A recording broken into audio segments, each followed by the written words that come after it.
Okay everyone, in this tutorial we're going to take a look at drawing some ray diagrams to show how converging lenses form real images. We're also going to look at how ray diagrams to show how converging lenses make virtual images as well. So let's get started. As before, we've got our setup here. We've got a converging lens diagrammatically set up here, optical center in the middle, focal point 1 and twice the focal length, and then focal length and twice the focal length again. I've placed an imaginary or some form of object here, double-headed arrow. It could be anything. It could be a stick man, a candle, an entire city. It doesn't matter. Okay, but for the sake of this, we'll use a double-headed arrow. Okay, so we want to find where the image of this is going to be formed. To do that, we need two lines, just like the last video.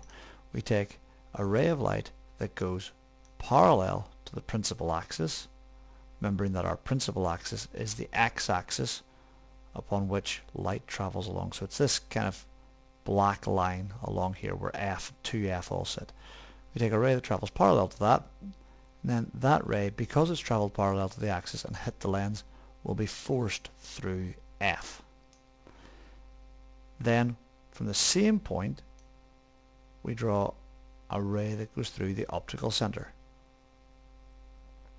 Now the image point of the top of our object is going to be over on the right hand side in this area here, this kind of crossover point. So what we want to do then is we want to take an imaginary image and we go, right, this is where our image is formed. Now real light arrives here, so therefore this is a real image. If I put a screen there, I will get a picture on that screen. It's not some figment of our imagination, it actually exists there. So my image is created here. Now, the properties of my image are that it is found between F and 2F on the other side. It is real because real light arrives there. It is inverted, it's upside down. This is the top of the object over here on this side, top of the object, but on the other side we can clearly see that the top of the object is the other way up. The top of the object is around here, whereas the bottom of the object is up the page from that. Okay, so this is an inverted image, and it is diminished. Our created image is not as big as the original object. So that's if we place our object beyond 2F. So beyond 2F we create an image that's between F and 2F, real, inverted and diminished. What we're going to do now is we're going to move the object in closer and closer and closer to the lens and see how that changes things. So let's move it all the way in to 2F. So at 2F we have once again a ray that travels parallel to the principal axis. So we'll draw that one in and it'll be forced through F just as it has to be and comes out the other side. Then we take another ray and we force it through the optical center O, like that. Okay, I need to do a little bit of jiggery pokery with this one. It didn't quite go through F there. That's a bit better. And that one has to go through O. That's grand. Now, our object in this case, or our image in this case, is formed here. Okay, now bearing in mind that I'm not working on squared paper, and this is pretty quick and nasty, the image that I get then is once again inverted. It's real. It's the same size as my original object, though the thick dotted green line probably doesn't let you see that. They're roughly the same size, and it is formed at 2F, or as close an approximation as I can make with this diagram. Okay, so if I take this and clone it, you should be able to see that that's pretty much right. It's pretty much right. Like I say, within the boundaries of experimental error. On to the next one. Between 2F and F, we just do what we've been trained to do so far now. So this should become an old hat to you.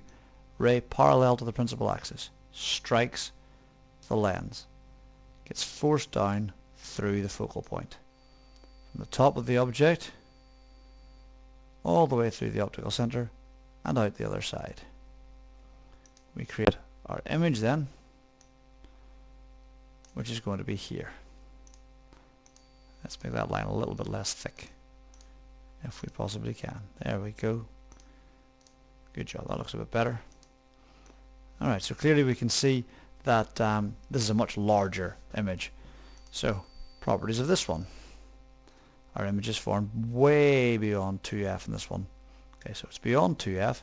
It's real again because actual light arrives here. These diagrams, these rays of light get there. It is inverted, it's upside down again, and it's magnified. Okay, it's larger than the original one was. Okay, so you would logically think that f is next, and it should be a little bit of a clue to you that something interesting is going to happen at f, because we're going to skip that. We're going to go closer than f. Okay, so closer than f. Let's try this. Okay, once again, no difference, parallel to the principal axis, forced through f. Then we go straight through O. And we have a problem. We have a problem that no matter what we do, no matter how we set this up, what we're going to end up with is two rays of light that continue to diverge forever. So that's a problem, because these two will never meet to form an image point. So no image is formed over here.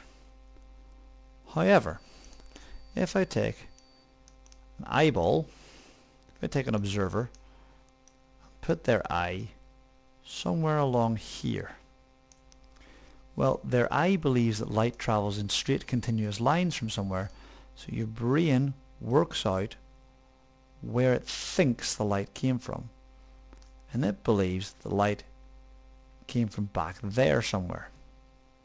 So we draw a diagram and we try and see where that intersect point would have been. And this becomes very interesting, because where the intersect is, your brain will create an image from the information it has. And this is the essence of a magnifying glass. What I've got now is I've got an image that's on the same side of the lens as my object. Okay, except that it's bigger. It's the right way up. The top of my object makes an image point that's at the top of my image. Okay, it's the same end of the page. It's up towards the top of the page. So we have the properties of this object. That our image is behind the object. It's virtual. It's not really there. No light is where that big pink spike is. There's no light really there. It's an optical illusion. It's virtual. It's upright. It's the correct way up. And it is magnified. It's bigger than the object. Okay. Moving on then to what happens at f. We have our final situation. We have a ray of light travels parallel to the principal axis and through f. Another ray that travels through O. And once again we're going to take our eyeball, because we're reckoning these are never meeting. So we're going to take our eyeball and we're going to place it here just as before and extend those lines back.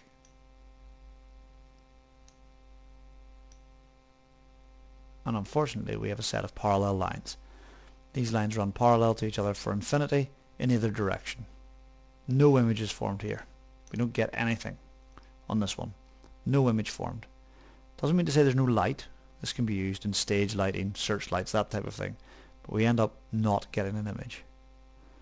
Hopefully that's clear, and that's how we make virtual and real images using a convex lens. See you next time.